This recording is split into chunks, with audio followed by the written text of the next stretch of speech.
Salut les disciples de la boxe, c'est Jean-Charles. On est accompagné de Vincent. Vincent, comment ça va?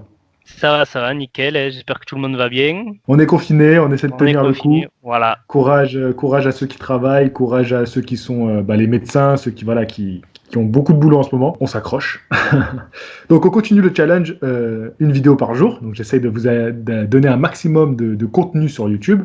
Et cette fois-ci, j'ai été inspiré par une vidéo de Greg MMA, donc de la chaîne Karaté Bushido. Je crois que c'est ça le nom de la Je chaîne. crois, il me semble que c'est ça, ouais. Voilà. Et ils ont fait un top 10 des meilleurs combattants de MMA français. Et comme c'était une discussion avec un collègue à lui, j'ai pensé à Vincent. Je me suis dit, voilà, on va inviter Vincent, on va faire la même chose pour les boxeurs français. Je suis allé revoir les vidéos faites par Vincent justement sur les meilleurs boxeurs français, qui étaient en 4 Qu'on avait parties. fait à deux, ouais. Exactement. Bah, c'était Ouais, toi qui discutais et moi j'écoutais attentivement à tes côtés. Et c'est vrai qu'à la fin, c'est plus une discussion. La partie 3 et 4, c'est plus une discussion, un ouais. échange. Et parce que du coup, je rajoutais des trucs et tout. Donc je vous invite à aller voir ça. Je vais vous mettre en lien les 4 parties. Et on va discuter donc de nos boxeurs qu'on considère comme le top 10. Donc moi, je les ai mis dans l'ordre. Ça a été très difficile. C'est beaucoup le cœur qui a parlé, je dois avouer. C'est ce que Là, tu m'avais dit.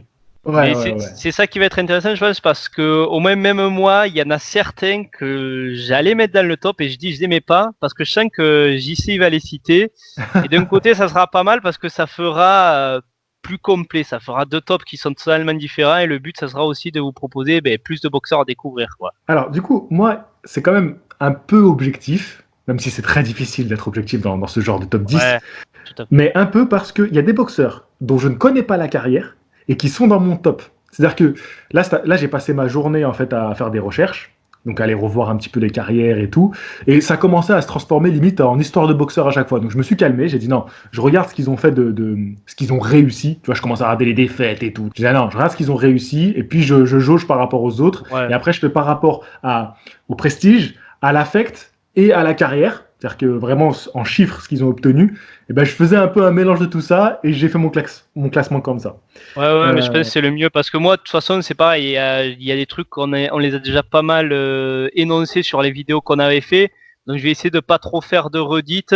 Je vais pas forcément détailler à fond sur chaque boxeur parce que, comme tu dis déjà, ça serait trop long. Et puis, on a déjà fait le boulot pas mal sur beaucoup de boxeurs dont je vais parler dans les vidéos qu'on avait traitées ensemble. Ouais. Voilà. Bah, l'idée, c'est que on argumente quand même un peu et Tout à on fait. soutient pourquoi on l'a mis à cette position. Voilà.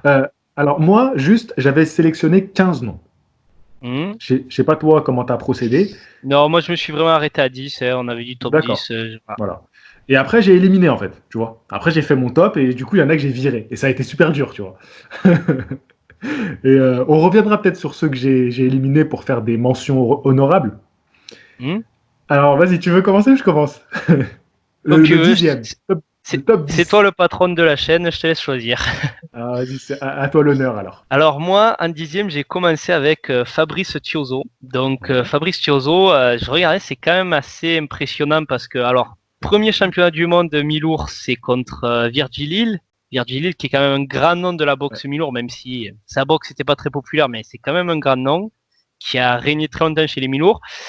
Il va échouer à ce combat, mais par contre, derrière ce combat, il va grandir et c'est quand même un gars qui va ensuite battre Mike McCallum pour prendre le titre mondial des mi-lourds. Mike McCallum, c'était pas n'importe qui. Alors, certes, quand Fabrice il le rencontre, c'est plus le grand Mike McCallum, il est loin même de sa catégorie initiale. À la base, c'était surtout les super welter et les moyens McCallum. Mais en tout cas, c'est quand même à noter, c'est un gros nom à son palmarès. Il envoie même McCallum au tapis dans ce combat et je crois que c'est le seul ou le premier, si je dis pas de bêtises, qui avait Il le réussi fait? à envoyer, qui arrive à envoyer McCallum au tapis. Et donc grosse victoire. Et en fait, après ça, quand il monte chez les lourds légers, donc peu de temps après, et qui prend le titre mondial contre Nate Miller, qui était un des meilleurs poids lourds légers de l'époque, un Américain. Il le fait d'ailleurs, si je me trompe pas, en sous-carte du combat revanche entre Tyson et Holyfield. Donc déjà, il y a Ah l'événement, ouais? quoi, c'est à Las Vegas. Ouais, il me semblait, à vérifier, C'est mais ouf je ça. suis quasiment sûr qu'il le fait en sous-carte de ce combat. Et c'est assez impressionnant parce que j'étais en train de me poser la question. On me dira dans les commentaires si je me trompe, mais il me semble que Fabrice Thiozo, c'est le seul boxeur français qui ait pris des titres mondiaux dans deux catégories différentes. Qui est champion dans 2 KT, je vérifie rapidos, mais il y en a qui ont fait des tentatives, mais qui les ont échouées. Voilà, ouais. Ouais, Non, non, c'est bon, c'est bon. ça sera le débat. Peut-être dans les commentaires. Non, non, c'est Vous bon, nous t'as direz, mais raison. Du je coup, crois du que. coup, moi, cet argument-là, t'as complètement raison. Cet argument-là fait que pour moi, il est bien plus haut Il dans mon est top plus haut. 10. Ouais. Ah oui, D'accord. oui, oui. Alors juste, je rajouterais, du coup, Fabrice Chozo, c'est 50 combats, 48 victoires, 32 par KO et 2 défaites. D'accord. Alors moi, par contre, j'ai pas noté les palmarès, c'est vrai, ouais. Et 2 fois champion en lourd léger. Donc il a gagné la ceinture, puis il l'a Hmm. perdu, et puis il est redevenu champion C'était après contre contre qui? Branco. Contre Branco, on en Ah a oui, pas dans la vidéo, on en parle. ouais, Et je dis que ouais, j'y étais, moi. J'étais à Gerland, c'était à ouais, Lyon, ouais. et j'étais présent. Donc, bon, voilà. Donc, pour moi, il est plus haut, mais donc toi, tu l'as mis en 10e position. Voilà, ouais. Alors, moi, en 10e position, j'ai mis Boutier, Jean-Claude Boutier. Mhm. Donc, qui a donc 72 combats, 64 victoires, 43 par KO, 7 défaites et 1 nul. Et alors, si je le mets bas, bas dans ce classement-là, Après, euh, c'est c'est quand 10e même sur tous top les 10. Hein. boxeurs Voilà. français, voilà, Parce c'est que ça. il y a des noms que j'ai virés, je pense qu'ils vont être dans ton top 10. Donc tu vas être choqué que je les ai virés, mais voilà. Ouais, mais après, je pense que ça sera vice versa parce que moi, comme je suis aussi, il y en a certains que je voulais mettre et je pense que tu les as dans ton top 10 et j'ai dit, je Voilà. vais peut-être pas les mettre. Et du coup, je l'ai mis parce que Boutier, c'est. Je parle pour moi maintenant en tant qu'amoureux de la boxe. C'est Mm. un nom, tu vois. C'est un nom qu'on a en tête. C'est une gueule, c'est une voix. Dans le monde de la boxe français, pour moi, il se devait d'être dans le top 10. On aurait pu en mettre d'autres à sa place, mais voilà, ça a fait qu'il y a le cœur et le prestige. Euh, 2 défaites contre Monzon, qui sont des combats qui sont restés dans l'histoire de la boxe Tout à fait. française. Donc Oui, c'est voilà, donc clair. du coup, même si c'est des défaites pour un titre mondial et que du coup il n'a pas eu de titre mondial, il a quand même mis sa patte face à une légende de la boxe, Voilà. Carlos Il a pas Monzon, réussi à prendre. Voilà, parce qu'à l'époque, voilà. il y avait. Et je crois que Monzon avait unifié le titre, puis c'était désunifié, puis après il l'a réunifié, mais il y avait quand même un gros champion chez les moyens. Donc tu pouvais pas un peu trop jongler à aller chercher un autre champion. Là, il te fallait C'est ça. vraiment taper le plus grand et c'était Carlos Monzon, un des meilleurs poids moyens. Il faut quand même savoir que Carlos Monzon, il a dit que de tous les adversaires qu'il avait eu, Boutier, c'était celui qui avait donné le plus de difficultés. Et Carlos Monzon, regardez le palmarès qu'il a quand même. Il y a eu Emile Griffith en face, José Napoles, comment il s'appelait à l'italien, j'ai oublié son nom, champion chez les super welter et moyens. Après, celui contre qui Monzon a pris le titre. Je sais pas. J'ai mangé le nom, j'ai sur le bout de la langue, enfin peut-être ça reviendra. Mais bon, voilà, tout ça pour dire que c'est quand même assez incroyable. Enfin, ouais, voilà, c'est un gros parcours. Alors oui, il a pas pu décrocher le titre mondial, mais bon, l'époque a été difficile Voilà. aussi. Et bon, c'est quand même des champions qui étaient champions de France, champions d'Europe, attention, hein, Ouais, ça rigole pas. tout à Et fait, ouais. juste, est-ce qu'il est dans ton top 10, toi, ou pas? Et moi, alors justement, ça fait une bonne transition, il était numéro 9. D'accord, ok, parfait. Donc Ouais. numéro 9, allez. Tes argumentations. Je pense que tu les as données en fait. Je suis con, Voilà, moi. je les ai donnés, ça fait la transition. J'ajouterai qu'il a battu. Alors par contre, j'ai pas trouvé trop de traces de ce combat. Alors c'est vrai que j'ai pas trop bien cherché aussi. Qu'il avait à son palmarès Emile Griffith. Alors c'est une victoire par disqualification. Ah Alors je ouais. sais pas comment s'est passé le combat. J'ai pas trouvé trop d'infos. Peut-être qu'il y en a qui en auront dans les commentaires sur ce combat entre Boutier et Griffith. De voir comment ça s'est passé, ouais, parce que c'est quand même un gros nom, Emile Griffith de la boxe, et c'est vrai que c'est intéressant aussi à noter, ouais. Je tiens à dire que sur cette chaîne, on n'a pas trop réagi à sa mort, c'est vrai.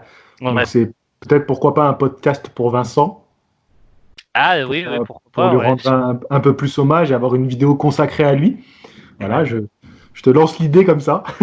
ouais non, mais Alors, pourquoi pas, ouais. j'ai eu la chance de le croiser une fois à un gala où je me baladais dans les, Tu m'en avais parlé, ouais, je crois, ouais, ouais. voilà, je me baladais parce que je sais plus pourquoi, peut-être que j'allais au shot tout simplement. Et juste, je l'ai croisé, il commentait cette soirée-là. Et voilà, il dit bonjour parce que je pense qu'il a l'habitude qu'on le reconnaisse dans les galas, tu vois. Mm. Et c'est vrai que ça m'a fait quelque chose parce qu'il avait un charisme en fait, ce mec-là. Ah ouais, ben c'est un monstre sacré de la boxe française, Ouais, quoi. Hein. Puis même c'est- au-delà de la boxe française, ça aussi on peut l'évoquer en termes d'impact dans le monde médiatique de la boxe française. C'est quand même lui qui a commenté les combats des années 80-90. Donc c'est aussi une voix de la boxe pour les Français. tout à fait. Voilà, il y a un certain impact quand même là-dessus. Ouais. Donc moi, en 9, j'ai Ouais. Julien Lorcy, donc 62 combats, 56 victoires, 40 par KO, 4 défaites et 2 nuls. Et il devient 2 fois champion du monde des WBA. Alors le premier titre qu'il récupère. Alors, ce qui est assez marrant, c'est que sa première tentative de titre, attendez, j'avais noté Combien de combats il a invaincu quand il fait sa première... Après 34 victoires, il fait une première tentative WBO des super plumes. Et il va faire contre ce gars-là, donc c'est pour un titre vacant, je n'ai pas noté le nom, mais je vous le mettrai. Il va faire 2 fois 2 tentatives contre ce mec, et à chaque fois, ça va être un nul. Et C'était entre qui les le nom deux, du gars? je sais plus, Tu je l'as le plus, mettrai. ouais. Et entre les deux combats, il va faire 2 combats qu'il va gagner par KO. Et cette année-là, c'était en 97, je crois, il fait 4 ou 5 combats. L'année où il fait les 2 tentatives de championnat du monde. Les 2 tentatives mondiales C'est fou plus. quand même. Ah Ouais, ouais, ouais, ouais. c'est un Et gros donc, rythme. ouais, et les matchs nuls pour une tentative mondiale, c'est-à-dire que c'est des combats quand même de ouf, tu vois. Et il en fait 2 Ouais, la même année, plus 3 autres combats, deux ouais. ou trois autres combats en plus. Et Ouf. il les fait aux États-Unis en plus, si je dis pas de bêtises, je crois. Il a boxé un peu partout, lui. Il a vraiment. Ouais. Et ce qui est fou aussi, c'est que son deuxième titre, donc après, il va devenir champion du monde contre un Français. Et il va perdre ce titre à la première défense. Et quand il va redevenir champion du monde, c'est au Japon contre un Japonais. Donc ça, quand même, c'est à noter aussi. Ouais. Ah oui, oui, c'est clair. Ouais. Voilà, donc j'avais juste, voilà, voilà, pour moi la performance c'est quand même d'être devenu 2 fois champion du monde dans cette catégorie des légers, d'avoir boxé partout dans le monde. Et son dernier combat c'est contre Diaz, Juan Oui, Diaz. Juan Diaz qui a été champion du monde chez les légers, qui a fait surtout les gros combats contre Juan Manuel Marquez. Et ouais, ouais, et puis il est en pleine ascension, Juan Diaz, et il perd au point. Ouais, Donc tout à voilà. fait, je me souviens de ça, ouais. Et je dois avouer, voilà, je dois reconnaître que Julien Lorsis, je ne connais vraiment pas bien sa carrière. Et il faut que j'y consacre plus de temps à faire des recherches. Et ça m'étonne parce que quand je vois les dates, j'aurais dû quand même un peu plus en entendre Ouais, parler. c'est Et je me vrai. demande si à cette époque-là, il n'était pas un peu boycotté par les médias. Alors Voilà, je après, il sais est pas. arrivé à la fin des années 90. Est-ce qu'il y avait encore Thiozo qui combattait beaucoup? Peut-être Mormec qui était dans les catégories plus lourdes, commençait un peu à émerger. Et comme lui était dans les Enfin, petites Mormec, c'est catégories, je plus sais tard. pas. Hein. Mormec, c'est la Ouais, mais génération juste après. ouais, mais dans les années 90, je crois qu'il était pas déjà champion de France, Mormec, ou C'est possible. C'est possible. et je sais plus. Mais après, ouais, puis il y avait il y avait Railou à cette époque qui avait fait, je sais pas, ouais, peut-être s'il est passé un peu au travers à Ouais. cause de. Ouais. Et du coup, voilà, en fait, en regardant son parcours, je me suis dit, ouais, bah, il mérite une place dans mon top 10 et du coup, je le mets 9. On passe à la 8e position. Alors, vas-y, bah, je te laisse le dire. Alors moi, 8e position, j'ai mis Émile Pladner, qui a été, Wow. alors, ouais, D'accord. ouais, tu te souviens de l'époque à peu près où, Bah, c'est les champions de l'époque de la guerre, non, c'est ça? ouais, voilà, c'est à peu près ça, vers la Première Guerre mondiale. Voilà. Donc Émile Pladner, qui a été chez les poids mouches, alors qui a été, je crois, champion de France déjà, pas à mouche. Je sais plus, je crois qu'il n'a pas réussi à avoir le titre européen, mais par contre, il va avoir le titre mondial. Et le titre mondial, il le fait contre un Américain qui est considéré comme un des meilleurs poids mouches de tous les temps, c'est Frankie Gennaro. Et il va le mettre KO en 58 secondes. Donc ça, c'est quand même une performance. Alors, il perd le combat revanche par disqualification. On n'a pas d'image du combat. Ce qui s'est dit, c'est qu'apparemment, il serait fait un peu enfler. Alors, je sais pas, parce que le combat s'est passé en France. Alors, est-ce que c'est pas la presse française aussi qui a vu ça un peu comme ça, surtout à cette époque où les combats, des fois, c'était un peu sale. Alors, peut-être que tu vois, aujourd'hui, on dirait oui, c'est normal qu'il soit fait disqualifier. À l'époque, on pouvait dire ouais, non, ils l'ont disqualifié, mais c'était pas ça. Donc, je sais pas trop. Après ça, il va pas forcément rebondir, mais quand même avoir pris un nom qui est quand même assez connu dans la enfin connu, c'est pas un grand nom connu du grand public, Frankie Gennaro, mais pour les puristes, c'est quand même un nom, surtout dans sa catégorie poids mouche, et qu'il l'ait tapé comme ça en 58 secondes. Bah, franchement, je trouve que c'est quand même assez impressionnant. Ouais. C'est un exploit, ouais. Ouais. Ok, alors moi, il n'est pas du tout, même dans les 15 noms que j'ai sélectionnés, il n'y est pas. Moi, en 8, j'ai mis Laurent Boudouani. Ah, moi, il est plus haut dans mon classement. Ouais. D'accord. Alors je dis pourquoi je le place 8e. Champion WBA des Super Walter, et il a gardé ce titre de 96 à 99, donc il le récupère en 96, et il a notamment battu Terry Norris, il met même un terme à sa carrière. Terry Norris, c'est le dernier combat de Terry Norris, c'est contre Laurent Boudouani. Et en fait, quand j'ai vu même quand on regarde sa fiche, quand on a juste les chiffres, alors je vais vous donner ça, voilà. 42 combats, 38 victoires, 32 KO, 3 défaites et un nul. Franchement, je trouve ça super impressionnant. Et c'est un champion dont on ne parle pas beaucoup. D'ailleurs, on l'avait oublié C'est ce que j'allais te dire. vidéo. On a été impardonnable de l'avoir oublié dans notre vidéo.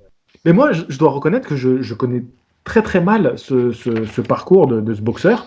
Et justement, en faisant mes recherches, et je suis allé donc fouiller un peu son parcours, j'ai vu ça, je me suis dit, bon bah voilà, pareil, il mérite amplement d'être dans ce top 10, et donc je le mets 8e.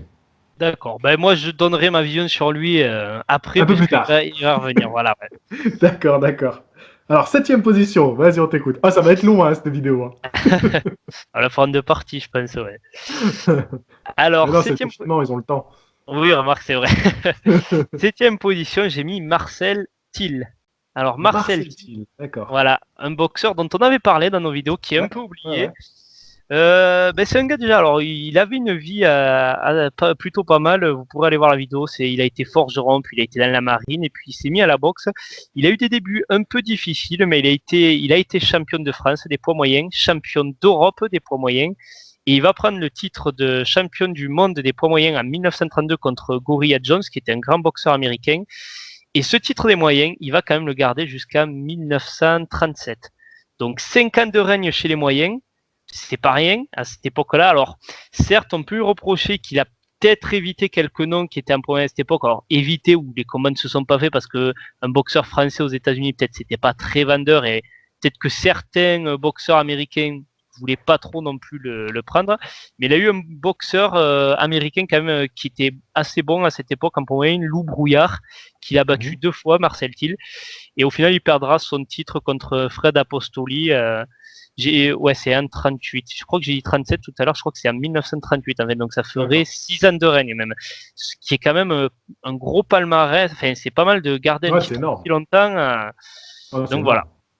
Et c'est pour ça. Donc boxeur un peu oublié, mais grand boxeur. Ouais. Et histoire très intéressante aussi. C'est peut-être le plus long règne d'un Français. C'est ce que j'étais en train de me poser comme question. Je crois que c'est le plus long règne d'un boxeur français. Ouais. C'est fort possible. Alors moi, en 7e position, j'ai mis Brahim Asloum. Ouais. Alors Brahim Asloum, déjà, il y a le cœur qui parle, parce que je suis cette génération. En fait, moi, j'ai le souvenir des JO de 2000, Sydney, avec Brahim Asloum qui revient en France, l'effervescence d'avoir un médaillé d'or. J'ai suivi sa carrière, donc on peut dire que c'est une carrière assez courte finalement en professionnel, avec 26 combats, 24 victoires, 10 par KO et 2 défaites. Ces 2 défaites, il va les connaître pour des championnats du monde, où il va un peu se casser les dents face à une catégorie des poids mouches qui était assez relevée. C'était des costauds à cette époque-là. Et du coup, il va subir ces 2 défaites pour les titres WBA et la seconde WBO. Donc c'est en 2007, la seconde défaite. Et ensuite, il va descendre en mi-mouche. Et là, il va récupérer un titre qui, malheureusement, il ne défendra jamais. Suite à ça, il va mettre un... Alors, il ne met pas un terme tout de suite, il va faire un retour en 2009, parce que c'est la même année, c'est en 2007 qu'il récupère le titre. Et en 2009, il fait un ultime combat. Et entre ces 2 combats, donc, il fait rien. Donc, c'est vrai que cette fin de carrière, elle est un peu frustrante. Il nous laisse un peu sur notre fin. Et c'est un peu dommage. Est-ce qu'il n'y a pas un petit gâchis avec Brahim Asloum? Alors bon, c'est quand même une belle réussite. Alors moi, je l'ai quand même mis haut dans mon classement. Hein. Et si je le mets si haut, c'est que pour moi, quand même, le titre olympique est vraiment, vraiment prestigieux. Pour moi, il faut bien se rendre compte que il y a des centaines et des centaines de Gus qui bossent comme des fous, ne serait-ce que pour se qualifier, pour aller au JO et arriver à obtenir la médaille d'or. Voilà, pour moi, c'est vraiment quelque chose qui méritait que Brahim Asloum soit aussi haut dans mon classement. Après, voilà, c'est personnel, hein, c'est moi quelle vision j'ai des Jeux Olympiques, tout ça, et il a quand même récupéré un titre de champion du monde. Donc voilà, et peut-être que certains vont trouver que je l'ai mis trop haut, mais tout compte, il y a le prestige, le cœur et quand même son palmarès. Voilà. De toute façon, oui, chacun pourra redire, je pense, à nos classements. Chacun sa vision, c'est sûr. Du coup, on est au numéro 6. Exactement. Si je dis pas de bêtises. Alors moi, numéro 6, j'ai mis Robert Villemin. Alors Robert Villemin, j'ai vu qu'il y en avait pas mal quand même sur la chaîne qui nous en ont parlé, je crois, sur les vidéos des boxeurs français qu'on a fait, parce qu'on n'en a pas parlé. C'est un boxeur qui est complètement oublié. Mhm. Robert Villemin, il a été champion de France des poids welter, il a été champion d'Europe des poids welter. C'était dans les années 40.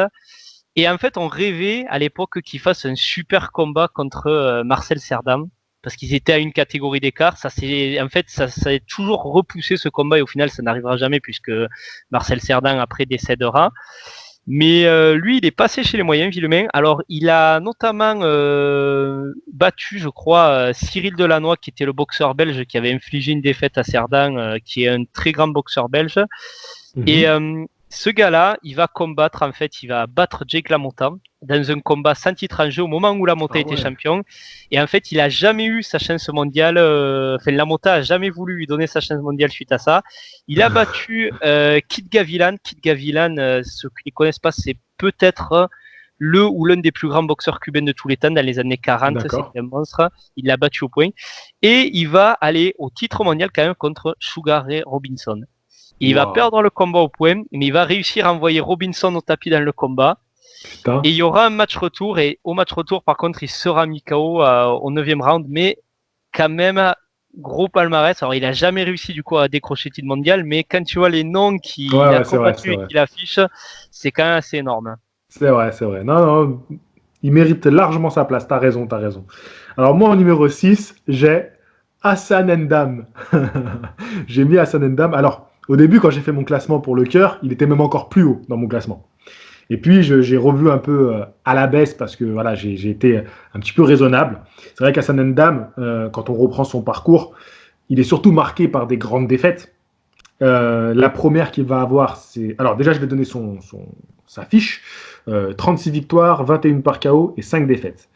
Mais ce qui est fou, c'est ses défaites. Donc, la première défaite qu'il rencontre, c'est contre Peter Killing Ouais. pour le titre WBO. Alors, il va aller au tapis, il va prendre presque une correction et il va Ouais, quand même finir le ouais. combat debout. Il y va 5 fois, Deuxième. non, au tapis, je crois, ou un truc comme ça. Oui, oui, enfin voilà, Il va très, ouais. ouais, enfin, j'ai plus en tête le nombre de fois qu'il va au tapis, mais Mais il se un relève à bon nombre de chaque fois. fois, ouais. Deuxième tentative mondiale pour le titre IBF contre David Lemieux. Pareil, Ouais. ça va être un gros combat. Ouais. Il va aller nombreuses fois au tapis Toujours il donc il se relève, perdra au ouais. point. Toujours, il finira debout.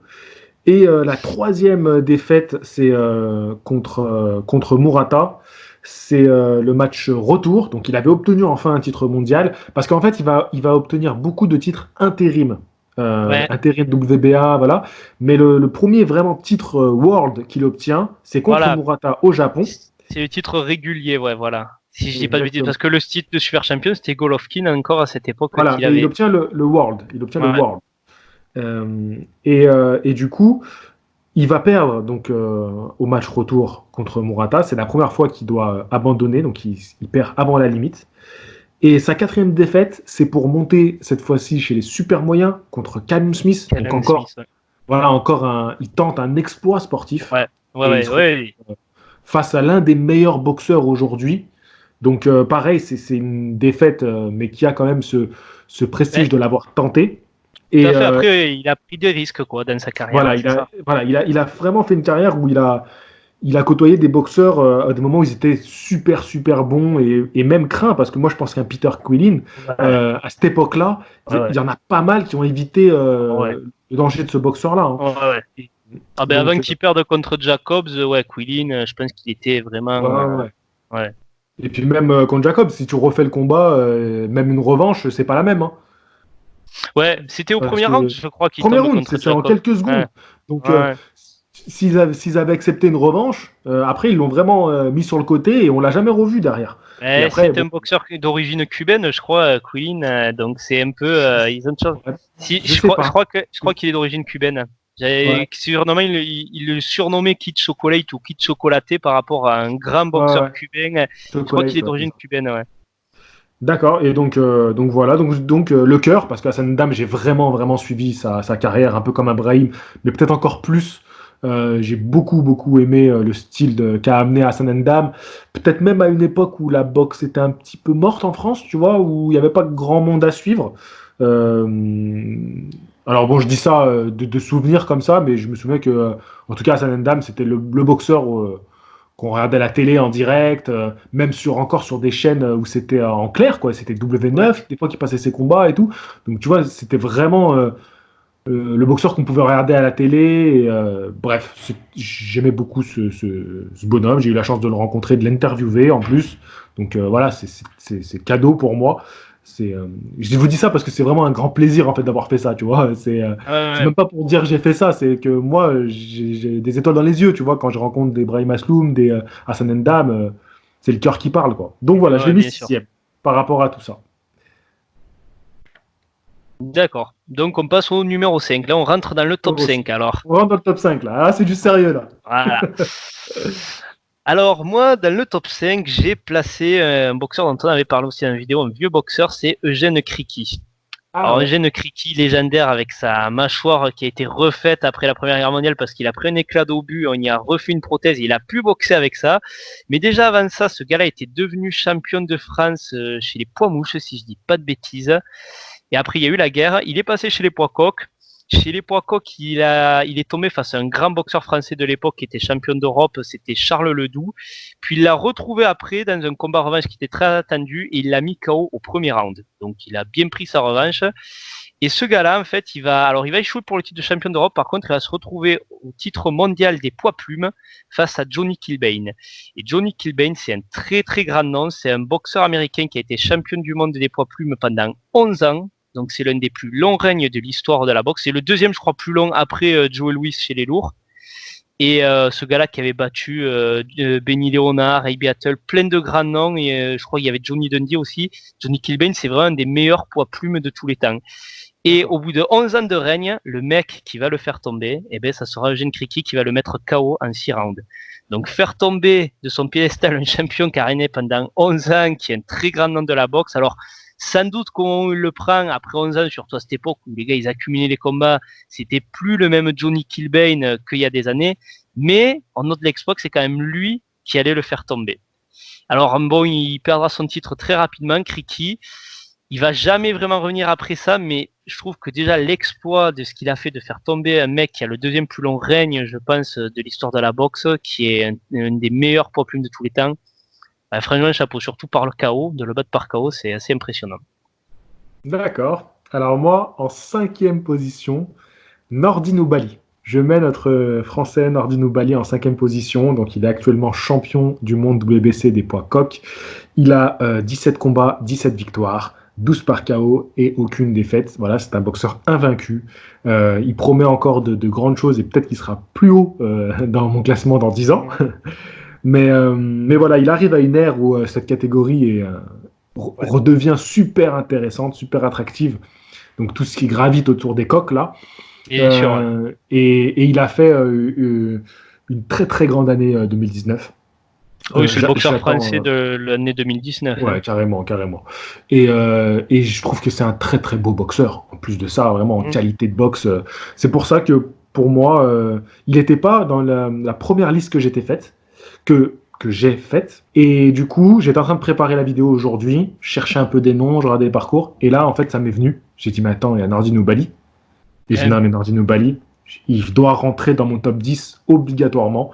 Et donc, je le mets en cinquième position. Voilà. Voilà. En espérant un combat contre Donner qui a été avorté avec tous les événements, mais peut-être Ouais. pour la fin d'année. Voilà. À toi, quatrième position. Alors, quatrième position, du coup, Laurent Boudouani, que toi tu avais mis D'accord. neuvième ou huitième, je Huit, sais plus. huitième. Huitième, ouais. Huitième. Donc moi, Laurent Boudouani, parce que, effectivement, comme tu as dit, très grosse carrière, moi je remarque que même en championnat d'Europe, si je dis pas de bêtises, il bat Javier Castillero, je crois que c'est comme ça, l'été l'espagnol, face à qui De La Hoya est devenu champion des super welter. Ce D'accord. gars-là, cet espagnol, il a été champion chez les super welter, champion du monde chez les super welter et champion du monde chez les moyens. Donc à cette époque-là, il l'a battu. Il va prendre le titre quand même face à Julio César Vasquez, l'Argentin qui était un monstre à l'époque. Vasquez, il avait signé le KO de l'année précédente contre Carl Daniels. C'était un gars qui avait un gros règne chez les super welter. Et Boudoni va le sécher en 5 rounds. Donc ça, c'est quand même assez impressionnant contre un gars contre Vasquez, qui est l'un des meilleurs boxeurs argentins de tous les temps. Après ça, d'ailleurs, il défend son titre contre Carl Daniels, qui était un des boxeurs les mieux classés de la catégorie à cette époque.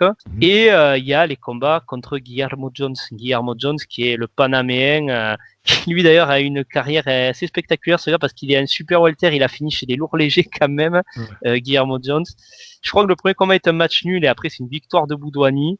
Et puis bon, après, comme tu le dis, il met un terme à la carrière de Thierry Norris. Alors certes, là encore, c'est plus le grand Thierry Norris qu'on a connu, mais bon, c'est notable, c'est lui qui le met à la retraite. Et bon, il perd au final contre David Reid qui était un bon boxeur, et on voit le mal qu'il a donné à Félix Trinidad. Et d'ailleurs, j'en profite pour dire que normalement, on aurait dû avoir Boudoni Trinidad. C'était, je crois, en 96, si je dis pas de bêtises. Trinidad, il fait une montée en super welter, il voulait affronter Boudoni qui avait le titre WBA, sauf que Boudoni s'est blessé, donc au final Trinidad il a pris Troy Waters, qui était un américain de la catégorie, et il devait pour la fin d'année refaire ce combat, et au final je pense que Trinidad il a choisi de rester chez les welter, parce que tu sais, il y avait De La Hoya qui arrivait, il y avait encore Corte, il y avait Pernell Whitaker qui était toujours là, donc il s'est dit les gros noms et l'argent, il faut que j'aille le chercher dans cette catégorie. Et du coup ça s'est pas fait. Ouais. Ok. Moi, en 4e position, Fabrice Chioso. Donc, on en a parlé tout à l'heure, donc je ne reviendrai pas dessus, mais voilà, moi je le place 4e pour les raisons qu'on a dit tout à l'heure. 3e position, vas-y, à toi. Alors, 3e position, moi j'ai mis André Routis, donc un boxeur des années 20, années 30, donc pareil, pas tout jeune, mais gros palmarès. Alors André Routis qui avait échoué 2 fois contre Charles Ledoux, dont je vous ai parlé tout à l'heure, mais qui a fini par le battre au point. Il a été champion du monde des poids, c'était les poids super plumes, il me semble, si je ne dis pas de plumes ou super plumes. Je crois que c'est les poids plumes, excusez-moi, c'est les poids plumes, et il le fait contre Tony Canzoneri. Tony Canzoneri, c'est une légende de la boxe. Ça a été à l'époque, c'était un des seuls boxeurs champions dans 3 catégories différentes. Il a un palmarès, ce gars, qui est hallucinant. Et il a fait 15 rounds contre Canzoneri. Et en fait, quand vous connaissez le profil de Canzoneri, c'était vraiment le boxeur italo-américain qui, pendant 15 rounds, il charbonnait, il envoyait. Donc, d'aller le battre chez lui, en Amérique, à New York, en plus, je crois, au point, face à un gars qui a un début de coup énorme, c'est incroyable. D'ailleurs, ça sera surprise de l'année par Ring Magazine en 1929. Et il paraît que c'était un combat de folie.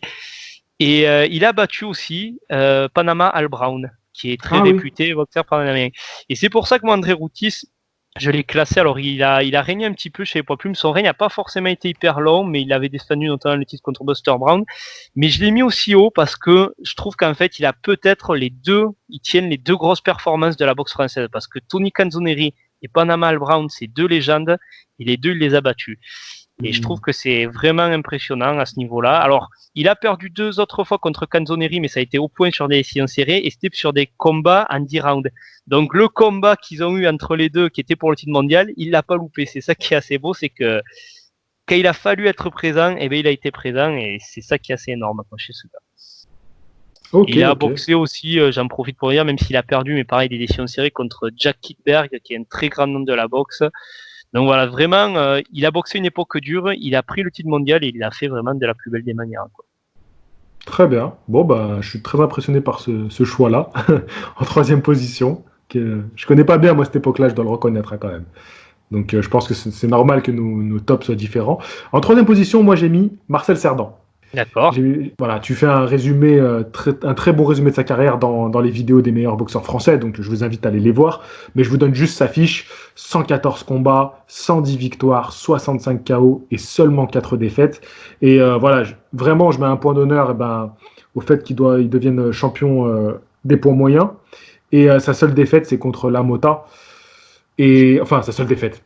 Alors, c'est ça qui est intéressant sur les défaites, parce qu'il y en a 2. Les 2 premières sont sur disqualification, et apparemment, de ce qu'il s'est dit, il s'est fait un peu entuber, et je crois qu'il y en a un des 2 d'ailleurs, il l'a repris derrière, il l'a battu.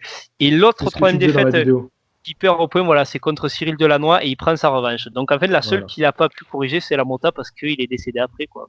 Voilà, c'est ça. Et surtout que c'est une défaite où il se blesse dans le combat, comme tu l'expliques bien. Et c'est très frustrant parce que La Mota, c'est un nom qui perdurera toujours dans l'histoire de la boxe. Le fait que quand il prend l'avion pour faire ce combat retour, Ouais. eh ben, cet avion se crashera et donc on n'aura jamais ce combat retour. Se revancher. Et c'est dommage parce que moi, je suis intimement convaincu que vraiment Cerdan aurait battu la Mota, franchement. Ouais, et puis pour moi, je vais donner un exemple peut-être pour que les gens se rendent plus compte. Pour moi, c'est comme si Fury, avant le combat retour contre Wilder, Voilà. il meurt dans un crash, tu vois. Ouais. C'est-à-dire Ouais, qu'on un a eu peu, un premier combat où il a été au-dessus techniquement, et on sait au prochain combat, il risque de nous faire un truc extraordinaire. Il meurt et on n'aura jamais le combat retour. Et quand on sait c'est ce qui ça. s'est passé au combat retour, là, on peut Et voilà, réaliser c'est ça. de la frustration. Alors peut-être après, on se trompe totalement. Peut-être que la Mota l'aurait éclaté. On ne peut pas savoir. On ne Peut-être, peut pas surtout refaire que l'histoire. bon, Jake LaMotta, c'est quand même pas n'importe qui. C'est le premier gars à avoir fait Exactement. tomber Sugar Ray Robinson. Ouais, Mais bien puis sûr. bon, Cerdan, ouais, très grosse victoire aussi contre Tony Zale, qui était un très très grand pour moyen, quoi. Très Voilà. très grand Et pour moyen. puis comme ma salle de boxe aujourd'hui, c'est Marcel Cerdan, bah voilà, j'étais obligé de le mettre Ah, dans mon top 10. ouais. Non, voilà, donc je pense que c'était important de le mettre dans le top 3 en fait. Donc il est Ouais. médaillé de bronze. Voilà. Voilà. Et moi, je l'ai en numéro 2, donc tu vois, ça fait la transition. Ouais, Je voilà, l'avais en numéro parfait. 2, Marcel Cerdan. Parfait. Alors, bon, bah, t'as donné tous les arguments du coup. Donc je passe Voilà, à oui, mon oui. numéro 2. Alors mon numéro 2, le temps que je le retrouve. Alors mon numéro 2, c'est Maillard Monchipour. Voilà, j'ai mis Maillard. Moi, Maillard, c'est peut-être mon plus beau souvenir boxe. En tout cas, la plus forte émotion boxe que j'ai sûrement jamais ressentie devant un combat. Maillard Monchipour, champion en 2003 des Supercoques, champion WBA. Il va garder son titre jusqu'en 2006. Et en 2006, il va perdre son titre dans un combat de l'année. Un combat de ouf. Il va refaire une tentative en 2009 pour redevenir champion dans une deuxième catégorie, cette fois-ci les coques. Il va échouer. Mais voilà, c'est Maillard pour moi. Donc voilà, 31 victoires, 21 par KO, 4 défaites et 2 nuls. C'est peut-être vraiment plus le cœur qui a parlé Ouais. dans le fait que je l'ai mis si haut, mais je ne pouvais pas le mettre plus bas. Voilà, j'ai donc Maillard deuxième. D'accord. Donc on arrive à la première place. Voilà. Voilà. Et moi, bah, je pense que beaucoup s'en doutaient vu la vidéo que j'avais fait, mais pour moi, Georges Carpentier. Vraiment, Georges Carpentier, j'ai cité les arguments dans la vidéo, mais le gars qui est champion d'Europe chez les welter, chez les moyens, chez les mi-lourds, chez les lourds, qui devient le premier boxeur français champion du monde donc chez les mi-lourds en battant par KO Battling Lewinsky. Ceux qui ont écouté mon dernier podcast sur Greb savent que Lewinsky et Greb, il y a une rivalité. Ça a été toujours des combats serrés, donc de voir que Carpentier, il arrive à cette époque-là, à la même époque, à sécher Lewinsky en 4 rounds. Et voilà, puis ce combat contre Jack Dempsey qui perd, mais lui aussi c'est un peu Ouais. comme Cerdan, c'est-à-dire qu'il se casse la main sur un gros coup. Et d'ailleurs Dempsey avait déclaré après qu'il a dit heureusement qu'il s'est cassé la main, qu'il n'a pas pu enchaîner parce que j'étais KO debout après ce coup qu'il m'a mis, en sachant qu'en plus il était beaucoup plus léger que Dempsey, Carpentier, parce que c'est pas un vrai poids lourd. Et ce combat en fait, il faut savoir parce que les arguments pugilistiques, sa carrière, je les ai donnés dans la vidéo, vous pouvez aller les voir, mais ce que j'avais peut-être pas assez insisté sur la vidéo, sur l'aura mondiale qu'il a Carpentier. Parce que Carpentier, quand il fait son combat contre Jack Dempsey, il faut savoir que c'est un combat qui a été labellisé combat du siècle. C'est-à-dire qu'à l'époque, on parle du combat du siècle et ça devient le combat le plus gros événement de l'histoire de la boxe. Ils construisent un stade pour ce combat, les bourses, c'est du jamais vu. Donc c'est quand même dire l'aura. Et en fait, la star de ce combat, même aux États-Unis, finalement, c'est plus Carpentier, si vous regardez les médias américains de l'époque, que Dempsey. C'est ce qui est assez extraordinaire. Quand tu vois qu'il était invité, il avait été invité par Gustave V, le roi de Suède. Je crois que le roi du Danemark aussi, j'ai plus son nom, l'avait invité. Il y avait des ducs et tout. Il avait vraiment une renommée mondiale. Et c'est vrai que j'ai pas souvenir dans l'histoire de la boxe qu'il y ait vraiment eu un boxeur français qui ait transpercé à ce point les frontières pour avoir une aura aussi mondiale, quoi. Puis bon, après, il y a toute la vie du personnage dont on avait parlé qui est absolument incroyable, quoi. C'est un roman de sa vie. Alors, bah, moi, peut-être que tu t'en es douté, Ouais. j'ai mis en première position Mormec, Jean-Marc Mormec. Ouais. C'est pour ça que je l'ai Voilà. pas mis dans mon top, en fait, Mormec, D'accord. parce que je me suis dit, c'est sûr qu'il va le citer. Je me disais, il risque d'être très haut, soit numéro 1, soit ils Ouais. sont dans le. Ouais. Je l'ai mis numéro un. Alors voilà, je le répète, hein, c'est un top vraiment perso, même si j'ai fait rentrer dans mon top des boxeurs que je connaissais moins parce que j'estimais qu'ils le méritaient. Lui, je le place si haut parce que Mormec, pour moi, j'aime tout chez ce mec. En fait, alors techniquement, il y a d'autres boxeurs que je préfère dans la liste, Nordine Oubaali notamment. Si je devais en choisir un parmi tout ça là, où techniquement vraiment je m'en inspirais, c'est plus Nordine Oubaali. Mais Mormec, c'est le bonhomme, l'homme, l'humilité, un gars calme, posé. C'est vraiment ce qu'on a envie d'aimer chez un champion. Et c'est ce que le peuple français aime aussi, parce qu'ils aiment Ouais. pas trop les gens qui parlent un peu trop. Non, Ils non, sont très choqués par ça. Il faut mieux être un champion qui se tait, tu vois. Et c'est un peu compliqué, un peu la mentalité française avec ça. c'est vrai. Et lui, c'est vraiment l'exemple même du type, voilà, qui met pas un mot plus haut que l'autre. Voilà, j'ai vraiment Et, beaucoup mais d'amour pour lui. ouais, tu fais bien de mentionner parce qu'en fait, je me suis rendu compte, moi, Mormec, à l'époque, il a conquis vachement de gars qui n'étaient pas forcément des amateurs de boxe. Ouais. En ayant cette personnalité, parce que il y en avait beaucoup, la boxe, voilà, c'est Tyson qui bouffe l'oreille d'Holyfield, il voit un peu trop ce Ouais, côté-là qui est mis en avant médiatiquement, c'est et ça. beaucoup, en fait, ce qui était marrant, hein, quand t'en parlais déjà, il disait, ah, Mormec, j'aime bien parce que lui, tu vois, tu sens que c'est pas un taré, voilà. Je dis, oui, mais tous les boxeurs ne sont pas comme ça, c'est pas une exception non plus. Mais c'est vrai que lui, il a cette image où il a réussi ça a été un ambassadeur de la boxe quand même. Ouais, Et c'est ça a vrai. été le visage de la boxe française quand même pendant de nombreuses années parce qu'il boxait en plus dans des catégories qui étaient lourdes. Donc du coup, c'est les plus attractives. C'est une masse, lui. Hein. C'est le Ah gars, ouais, ouais, il une est. masse Ouais. physiquement. Voilà. Et Il- bon, on va quand même parler un peu de ce qu'il a fait. Donc 37 victoires, 23 par KO et 6 défaites. Alors, il unifiera les titres WBA et WBC en 2005. Malheureusement, dans son combat d'unification avec le titre Total, ouais. IBF en jeu contre O'Neal Bill, ben, bizarrement, le premier combat, le titre IBF était en jeu. C'est le combat qu'il va perdre. Ouais, Et le combat revanche, il n'y aura plus le titre IBF en jeu. ouais, il Alors, avait perdu au Nil Bell entre temps, ouais. Je sais plus ce qui ouais, s'était passé. Il y avait eu un truc avec l'IBF parce que si l'IBF c'est compliqué, hein, s'ils ont des challengers et si tu les prends pas de voilà. suite, ils sont. C'est un peu triste hein, parce que du coup, il aurait pu avoir les trois ceintures Ouais, ouais, ça avait un peu moins quand d'impact et c'est même. dommage, ouais, parce qu'il gagne la C'est revanche dommage. et ah Voilà, ouais. c'est ça. Il C'est a ça. retenté lui. Et ah non non, non non, j'allais dire une bêtise. Ensuite, il se fait prendre ses titres par David Hay.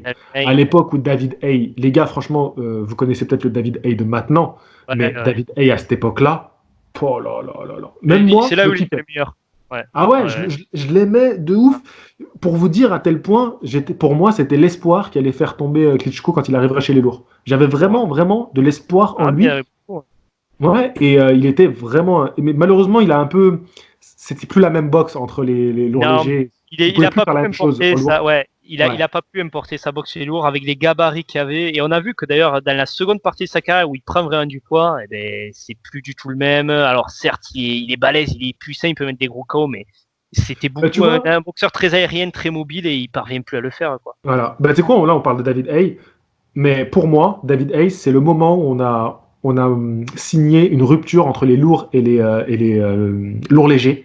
Ouais, Et je pense qu'on pourra plus avoir un lourd léger qui perce chez les lourds. J'attends de voir Usyk, mais c'est j'ai ça. beaucoup de C'est mal à ce y que j'allais te croire. dire. Je pense qu'il Ça y a va être trop très très d'écart dur. entre les deux. Et pour moi, Ça va David être Hay, très très dur.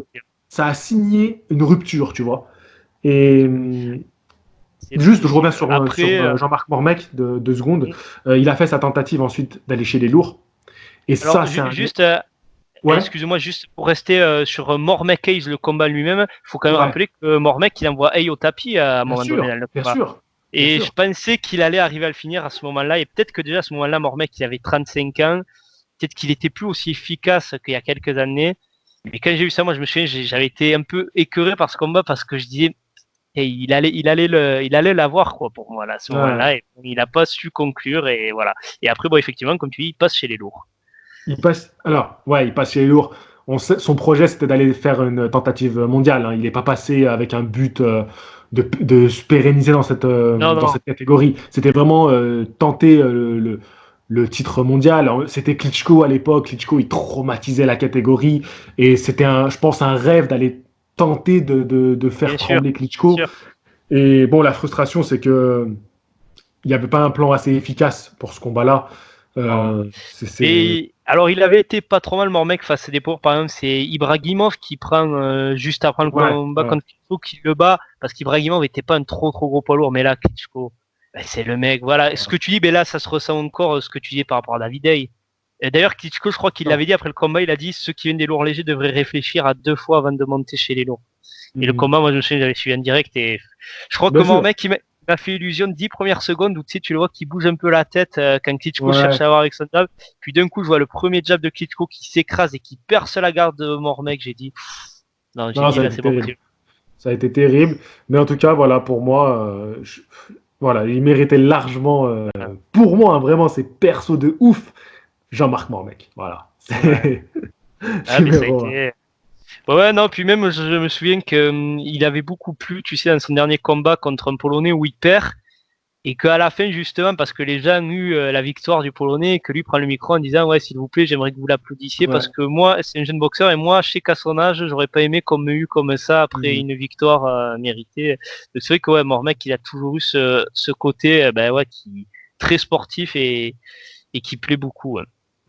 Voilà.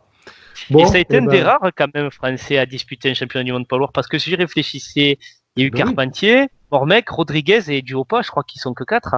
Ouais, et puis bientôt on aura Tony Yoka et lui il va récupérer les ceintures. Voilà, c'est le prochain. Et donc voilà, vous avez vu, on a fait un top 10 pour nous des meilleurs boxeurs français. Il n'y a pas de boxeurs de la team solide. Il faut leur laisser le temps de grandir, d'accord? Donc je sais que peut-être certains vont donner des noms de jeunes boxeurs, mais laissez-leur le temps d'obtenir un peu des titres. Moi, je me suis un peu basé sur des titres.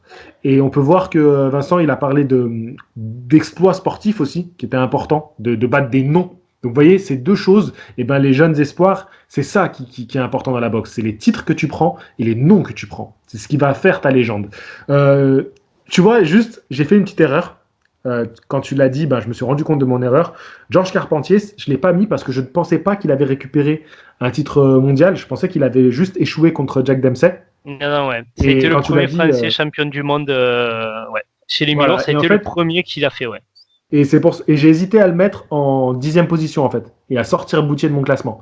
J'ai beaucoup hésité, et finalement, ce qui m'a fait trancher, c'était que...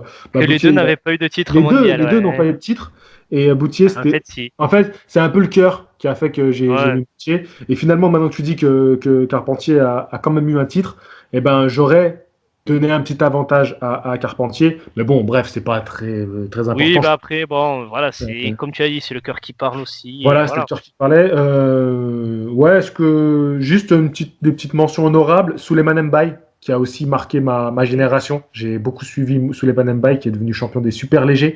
J'ai rajouté en mention honorable Fabrice Benichou, qui est devenu champion du monde IBF des super coqs. Christophe Thiozo, qui est devenu champion des super moyens en 1990 et qui a quand même fait 3 défenses de titre. Il n'avait pas été médaillé de bronze C'est ce que tu m'avais dit. Tu avais mis un commentaire sous la vidéo, je crois. Ouais. Et René Jacot, j'ai mis aussi en mention honorable, champion WBC des super welter en 1989 en battant Donald Curry. Voilà, je tenais juste à rajouter ces petites mentions honorables. Et sur ce, on va se laisser là. Et puis, je vous dis à la prochaine. Vincent, vous le retrouvez peut-être dans une prochaine vidéo avec moi ou le prochain podcast. On verra si on se refait une vidéo ensemble d'ici là. Allez, à la prochaine. Fighting! Je vais te dire un truc que tu sais déjà. Le soleil, les arcs-en-ciel, c'est pas le monde. Il y a de vraies tempêtes, de lourdes épreuves. Aussi grand et fort que tu sois, la vie te mettra à genoux et te laissera comme ça en permanence si tu la laisses faire. Toi, moi, n'importe qui. Personne ne frappe aussi fort que la vie. C'est pas d'être un bon cogneur qui compte. L'important, c'est de se faire cogner et d'aller quand même de l'avant. C'est de pouvoir encaisser sans jamais flancher. C'est comme ça qu'on gagne.